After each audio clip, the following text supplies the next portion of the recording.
Olá, você, como é que estão as coisas? Eu sou Leonardo Vasconcelos, advogado e especialista em inteligência artificial aplicada. Eu vim aqui hoje tentar fazer essa coisa diferente, começar talvez um podcast aí, vamos ver no que dá, né? E pensei no seguinte, a gente brincar de comentar notícias que saem sobre inteligência artificial. Mas nada daquela coisa clichê, nada de analisar, olha esse teste que fizeram com a IA que consegue programar um jogo, olha qual é o melhor modelo de IA. Talvez a gente fale em algum momento sobre qual é o melhor modelo de IA, mas não sobre essa perspectiva que você encontra nos testes comparativos na internet, e nem também desses testes que fazem de colocar diversos vários modelos para desenvolver joguinhos e ver qual é que faz o jogo mais divertido. Eu acho, sinceramente, que isso não é muito interessante para a grande maioria dos usuários de IA, né? Eu que vim do direito posso dizer com toda certeza que esse teste e os outros não servem de nada para o profissional jurídico que precisa de inteligência artificial para escrever petição, para analisar casos.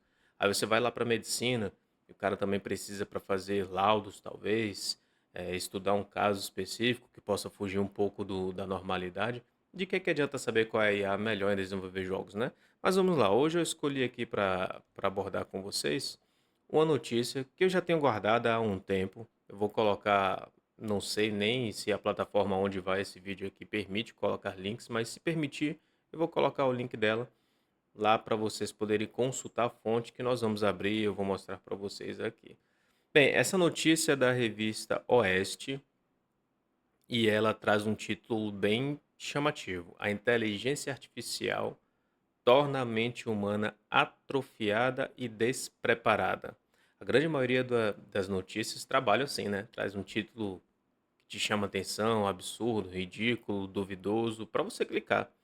Mas de fato existe uma pesquisa aqui por trás disso, porque essa afirmação que eles trazem não é tão somente uma opinião, sabe? Na verdade, nem sequer é uma opinião. É resultado de um estudo e tem gente grande por trás desse estudo que figuras que a gente costuma valorizar e reconhecer, dar credibilidade. E a gente vai chegar lá. Eu vou abrir aqui e compartilhar com vocês essa tela. Deixa eu colocar em tela cheia para facilitar a nossa visualização. Então tá aqui, deixa eu subir. Inteligência artificial torna a mente humana atrofiada e despreparada, afirma Microsoft. Eles fizeram, a Microsoft, juntamente com a Universidade de Carnegie Mellon, eles fizeram um teste com 319 voluntários. Então, pode ser que a amostra não seja representativa do mundo todo, né? Já estamos em 8 bilhões de pessoas. Mas ao menos é uma amostra que não é uma ou duas pessoas. Nós estamos falando de 3 centenas de pessoas. Então dá para levar uma credibilidade aí. Mas como tudo no mundo científico, pode sim, obviamente, ser contestado esse fato. E o que é que aconteceu aqui? Eles são 319 voluntários de atividades intelectuais. Por isso eu mencionei advogado, por isso eu mencionei médico, porque não é atividade de trabalho manual, sabe? Isso aí fica lá para robótica, que a China está dando show nisso aí. Mas então nós estamos falando dos profissionais que trabalham com a mente, pensando. Então foram esses profissionais que participaram do teste. Nesse teste, eles coletaram 936 exemplos de uso real de inteligência artificial por parte desses voluntários. E teve toda uma metodologia em que eles apresentaram ali os prompts que eles utilizaram, a demanda que eles estavam tentando realizar, né, com a inteligência artificial, e foram avaliados ali por meio de um questionário o nível de confiança que esses participantes tiveram no retorno da IA, no output que a gente chama, né, na resposta. Por quê? Porque eles são profissionais da área deles. Eles sabem fazer a atividade deles. E então ninguém melhor do que eles para avaliar se a inteligência artificial teve aderência, teve uma resposta correta dentro do que se esperava. Isso tudo fez parte do estudo. Então aqui a gente vai ler esse pedacinho aqui, ó, que logo o primeiro parágrafo já diz muita coisa, tá? Depender da inteligência artificial no trabalho reduz o pensamento crítico dos humanos. Isso aqui, gente, eu posso afirmar como pesquisador, palestrante da área. Depois, se vocês tiverem interesse, vocês vão aí ver quem, o que é que eu faço da vida, porque eu não costumo falar muito sobre mim, não. Mas isso aqui eu posso te dar uma certeza de que realmente ocorre. Aquelas pessoas que eu vejo através das oficinas na OAB, Ministério Público, junto aos escritórios de advocacia, que utilizam a inteligência artificial de maneira superficial, desleixada, de qualquer forma, elas não estão mais preocupadas em refletir sobre a demanda. E ao não estarem mais preocupadas em refletir sobre a demanda, o que é que acontece? A capacidade reflexiva não é exercitada. E isso é uma habilidade, a mente é uma habilidade que precisa ser colocada em prática constante, senão eu até posso dizer que eu não concordo tanto com o termo atrofiar, mas às vezes parece que é o termo adequado. Então, realmente atrofia.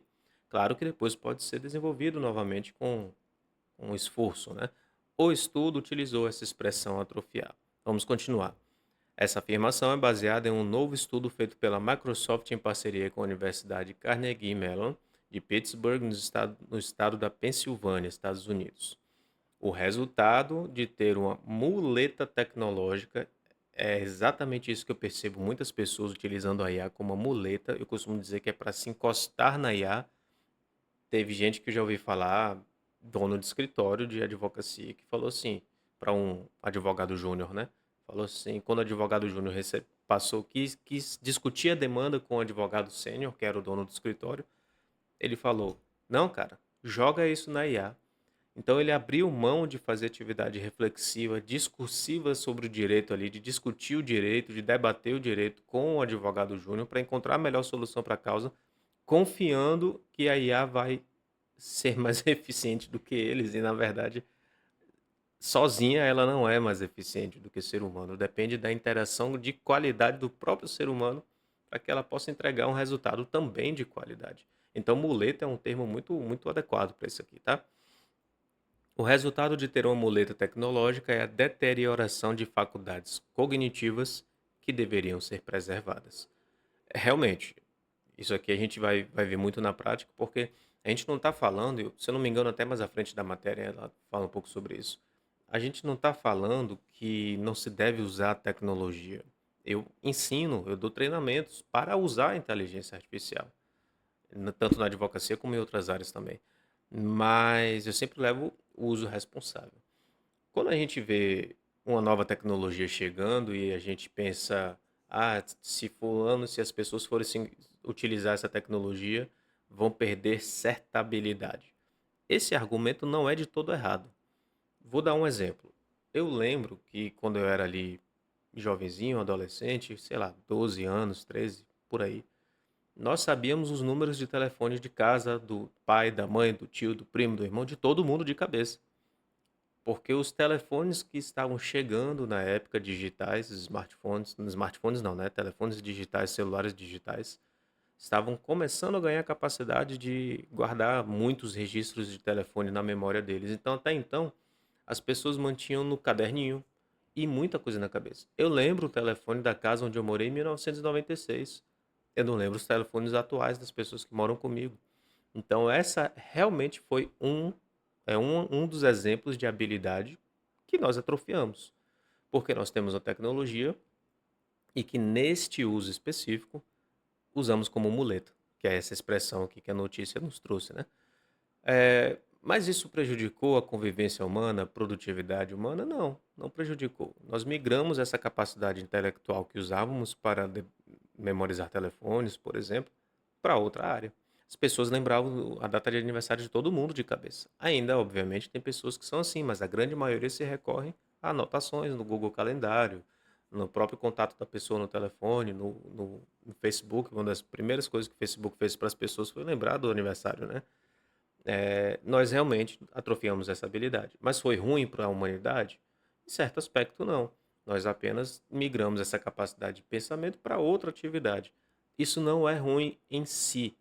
O problema é quando você pega o núcleo da sua atividade profissional, o núcleo do seu estudo, aquilo que mais importa, e abre mão, porque você quer abrir mão de exercitar aquela atividade cognitiva e deixa para uma tecnologia fazer por você. E se essa tecnologia cair amanhã? E se ela for banida? E se ela falhar? Que eventualmente os sites, as inteligências artificiais passam por um bug de uma tarde inteira, um dia inteiro sem funcionar. E como é que você vai ficar se você não souber mais fazer o que você tinha que fazer, entende? Então é nesse sentido que a gente está discutindo a atrofia da capacidade intelectual. E aqui continua, né? Uma das ironias da automação, isso é um trecho da pesquisa, é que ao fazê-la em tarefas rotineiras e deixar a resolução para o usuário humano, você priva o usuário das oportunidades cognitivas de praticar o seu julgamento e fortalecer a musculatura cognitiva. O que é que eu tenho abordado recentemente nos treinamentos, inclusive no de ontem, que foi sábado, hoje é domingo que eu estou gravando. Eu mencionei isso, né? Eu sempre gostei de escrever minhas petições, quando eu estava na advocacia, porque hoje eu estou no Ministério Público, né? Sempre gostei de escrever as petições do zero. Eu não pegava modelo, eu não usava meus próprios modelos sequer. Eu abria um Word e começava desde a primeira letra a escrever o endereçamento e tudo mais. Isso foi muito bom para mim, porque eu exercitei a cada petição, a repetição, repetição, repetição, me tornou eficiente naquilo que eu estava fazendo, ao ponto de hoje eu poder falar com propriedade em sala de aula, como escrever uma petição, né? E aí, isso é muito bom ainda hoje para o advogado, se ele escreve sua petição. Porém, reconheço que a gente está, e isso eu falo nos encontros, reconheço que a gente está num momento em que talvez o profissional jurídico se dedique mais a atender o cliente, porque é aquela relação humana de confiança que é gerada ao fechar o contrato e tem que ser mantida. Lidar com as pessoas humanas, com os profissionais humanos que estão no sistema de justiça, quando vai tirar uma dúvida, despachar com o juiz ou com o assessor, isso é importante que seja um humano fazendo. E, principalmente, pensar na estratégia do processo. Eu acho que talvez, falando na IA aplicada ao direito, de uma maneira que talvez todo o público possa entender, talvez se for para aplicar essa tecnologia no direito, que seja para aplicar na redação. Escrever a petição para o advogado. Eu ainda acho que isso é importante, mas eu não vejo problema o advogado escrever a petição com a IA, desde que ele tenha atendido o cliente, discutido o caso com o cliente, sentido a dor do cliente e pensado na melhor estratégia para aquele processo. E aí ele vai interagir com a IA levando essa carga que ele construiu. E isso é legal. Isso sim, a gente está deixando a parte principal do ser humano para que ele mesmo possa fazer, né? Continuando, os pesquisadores recrutaram 319 voluntários e levantaram 936 exemplos reais de uso de IA, aquilo que eu mencionei no começo, né? Entre as tarefas citadas no estudo da Microsoft, um professor usou o gerador de imagem para criar ilustrações para uma apresentação sobre higiene das mãos na escola. E aí ele traz aqui os exemplos que ele colocou nesse sentido. No geral, os participantes relataram que quanto maior sua confiança na IA para realizar a tarefa, menor a sua percepção de exercitar algum tipo de pensamento crítico. Isso tem um nome, tá? Isso aqui se chama complacência da IA, ou complacência na IA, complacência em inteligência artificial. Vocês podem pesquisar complacência IA, vai aparecer. Complacência em IA, eu já passei por isso. Antes de eu me deparar com esse termo, eu passei por essa experiência. E eu vou relatar para vocês daqui a pouquinho, quando eu me explicar, depois de explicar o que é complacência. Complacência na IA, ou da IA, é quando você, usuário da IA, acredita tanto na qualidade do trabalho dela que você baixa o seu nível de interação com a própria IA e você deixa de refletir sobre a própria demanda. Então, o que você está fazendo? Você não está refletindo sobre a demanda que é da sua atividade e você não está passando comandos de qualidade para a IA, confiando que ela vai saber lidar com o seu comando simples e chegar a um resultado de qualidade. Isso é complacência. É justamente usar a IA como muleta sem você participar qualitativamente do processo. O que é que aconteceu comigo? Eu não vou lembrar quando, mas deve ter sido começo de 2024, final de 2023, alguma coisa assim.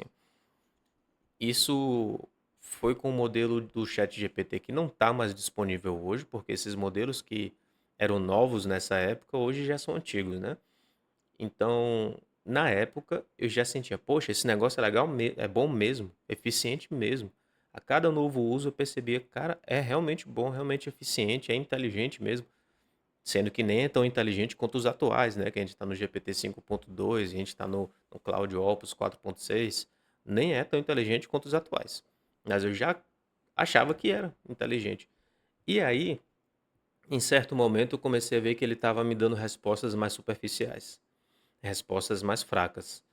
E o primeiro pensamento que eu tive foi: estão mexendo no chat GPT e a qualidade está caindo.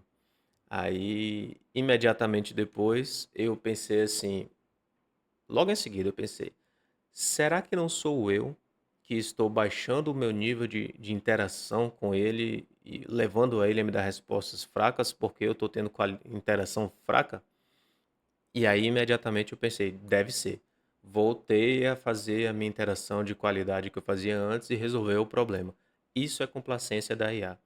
Então, a complacência da IA é justamente quando você percebe e confia na qualidade da IA e você baixa a sua interação, o que vai fazer também como consequência que a qualidade do produto da IA também caia. Então, é isso que eles perceberam, algo que eu experimentei lá em 23, 24. Esse estudo corroborou com 319, não é? Voluntários? 319 voluntários. Voltando aqui para ler. Onde é que a gente estava? Os participantes relataram que quanto maior sua confiança na IA para realizar a tarefa, menor a percepção de exercitar algum tipo de pensamento crítico.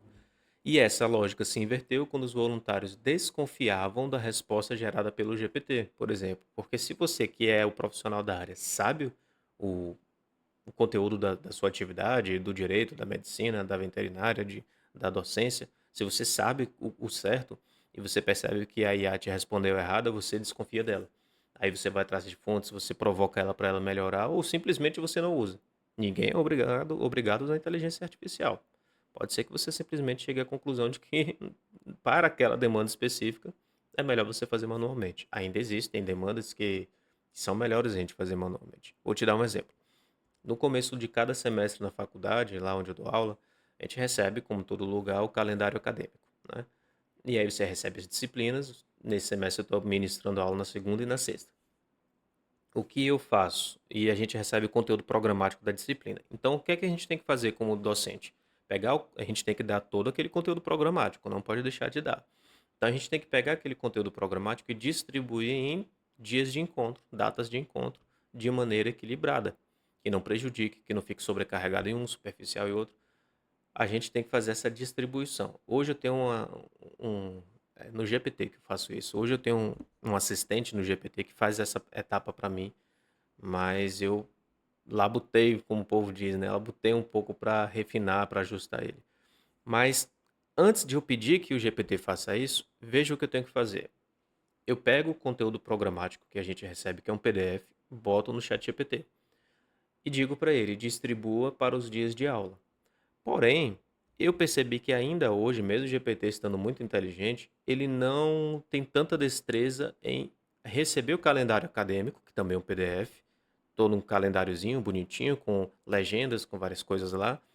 Ele não tem a destreza suficiente para eu sentir confiança na resposta dele. Ele vai fazer, mas eu ainda não sinto confiança em que ele vai identificar realmente todos os dias que vai ter aula, considerando feriado, considerando data de prova final, data da prova da V1, da V2, segunda chamada, semana acadêmica, semana de direito, por exemplo. Então, eu não percebo que ele tem essa destreza para me passar confiança. Qual é a etapa manual que eu faço? Eu abro o calendário PDF e vejo eu mesmo as datas que vão ter encontro naquela disciplina e coloco num Word. Então a gente chama isso de sanear a informação, de fazer uma curadoria da informação, tratar ela para passar a informação com mais qualidade para IA. Então eu jogo no Word só as datas que eu vi manualmente que realmente tem encontro naquela disciplina. Então aí sim ele dá super certo em fazer esse trabalho de distribuir o conteúdo programático nas datas que realmente vão ter encontro, porque eu percebi que a falha dava na análise dele das datas de encontro. Então isso eu faço manualmente. O que eu quero dizer? Nem tudo, por eu desconfiar da IA para essa tarefa, nem tudo cabe jogar na mão dela para ela fazer, percebe? É exatamente isso aqui que esse estudo está trabalhando. Fatores que influenciam o pensamento crítico. Eles listam aqui algumas coisas para a gente.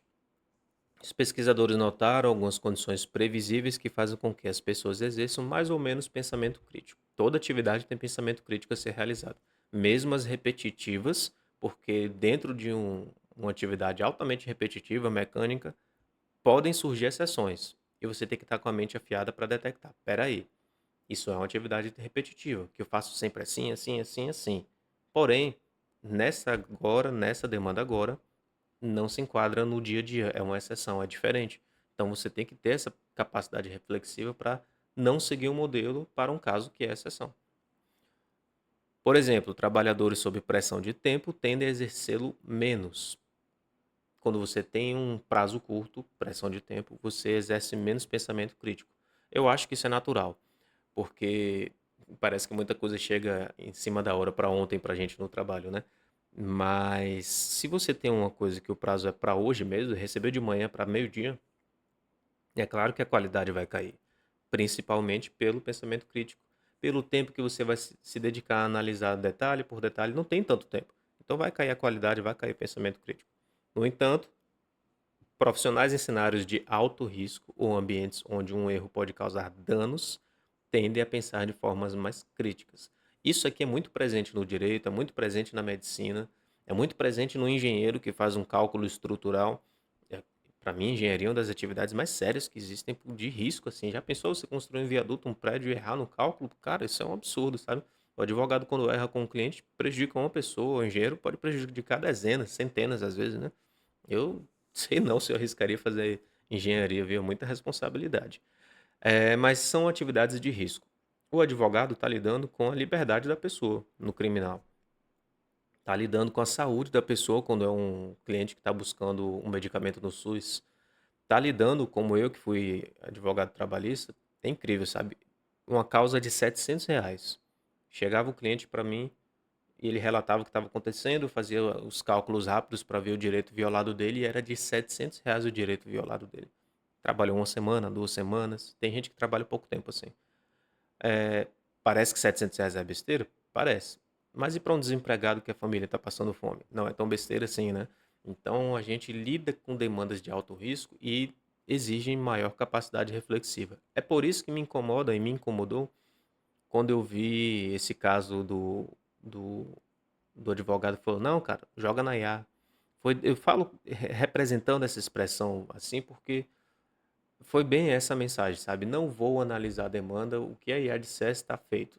Está muito errado. Isso, inclusive, está violando muitas normas, né? Mas fica para outra discussão aí depois. E aí vem a reflexão. A IA nos deixa mais burros? Burro é uma palavra pesada, né? Com a diminuição do pensamento crítico. Peraí. Já. Com a diminuição do pensamento crítico, os humanos vão ficar menos inteligentes e a IA devia ser abolida a fim de preservar a capacidade cognitiva das pessoas? Não vou nem ler agora, vamos antecipar um pensamento aqui. Se fosse isso, celular deveria ser abolido, smartphone, computador deveria ser abolido, internet deveria ser abolido, tudo deveria ser abolido, né? Eu lembro muito quando era no ensino fundamental, a gente fazia as contas na mão, né? Lembro que tinha muita crítica para professores de matemática contra professores de matemática que deixavam os alunos fazer na calculadora. Era a mesma lógica. Eles falavam a mesma coisa. Eles não vão mais saber fazer conta, vai atrofiar essa capacidade cognitiva. A mesma coisa. A calculadora tem que ser abolida? Óbvio que não, né? É compreensível achar que a resposta vá ao encontro dos dados que indicam o declínio de raciocínio entre enfermeiros, professores, traders, por exemplo. No entanto, os pesquisadores oferecem uma visão mais complexa. Eles entendem que a humanidade tem uma longa história de transferência, acho que foi o que a gente abordou mais atrás, de tarefas cognitivas para as novas tecnologias. Coisas que o ser humano fazia cognitivamente, eu gosto da palavra, é um neologismo, tá? Humanisticamente, essa palavra existe, mas é aplicada em outra coisa. É, faziam humanisticamente, de maneira mecânica, manual, tradicional, e passam isso para, para a tecnologia, né? Então esse é um histórico do ser humano. Eu não vou nem pausar o vídeo, eu só vou sair um pouquinho rapidinho que eu vou botar para carregar o notebook que eu esqueci de ligar ele. Só um minutinho. Fica aí, não foge não.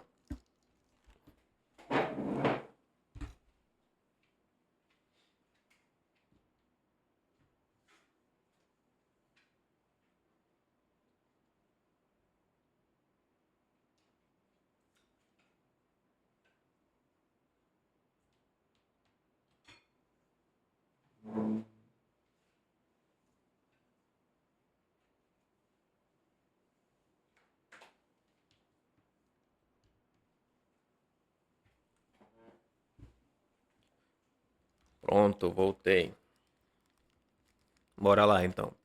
O bom desse formato de fazer um podcast de longa duração é que a gente não precisa se preocupar tanto em fazer cortezinhos esse ritmo de vídeo para Instagram tá muito frenético, é tudo muito rápido, cortes rápidos. Aqui não, a proposta é a gente dialogar com mais calma mesmo.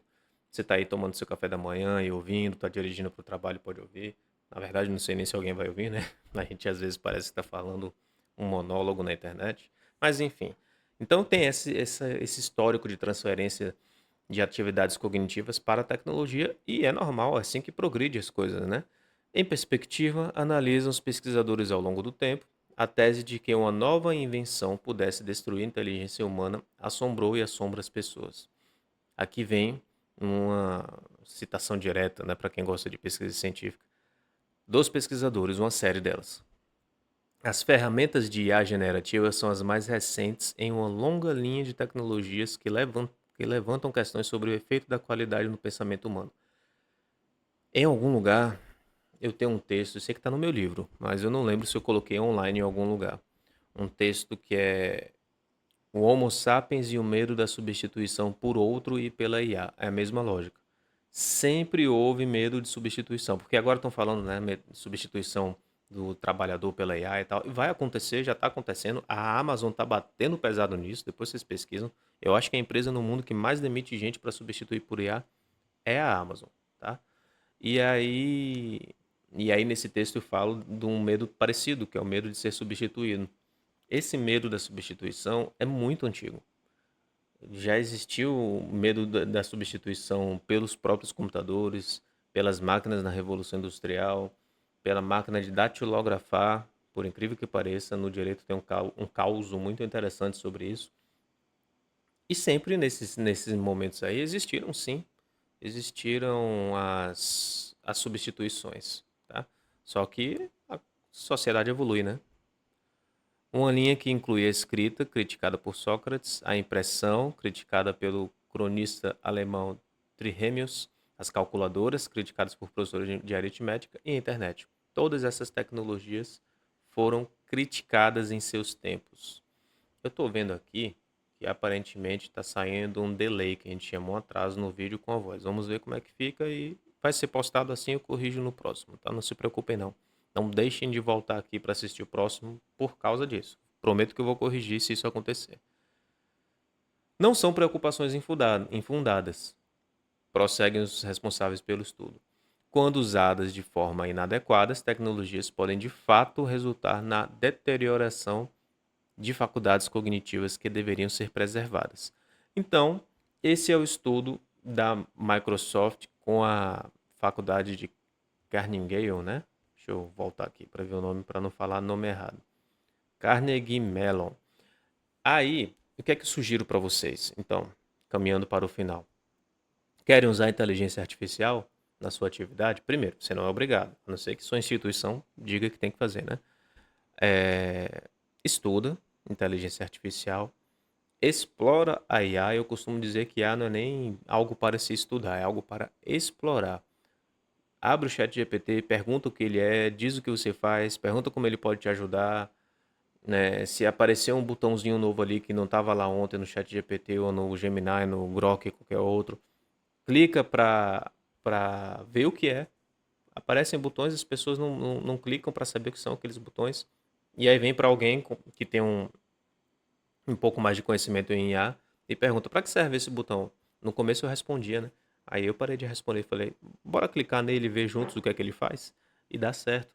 Então isso é explorar a IA, né? Explora a IA, pesquisa, aprende a usar a IA e não deixa para as mãos dela a parte fundamental da sua atividade. Você pode discutir com ela essa parte fundamental, mas não deixa para ela fazer por você sem você participar desse procedimento, desse processo. Isso é fundamental, porque você vai continuar refletindo sobre as demandas que chegam, sobre a realidade do mundo. Isso é que é importante, você continuar refletindo sobre a realidade do mundo, certo?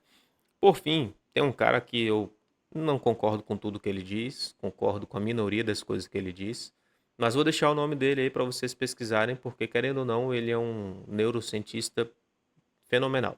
Na área da neurociência, não tem que se questionar Miguel Nicoleles.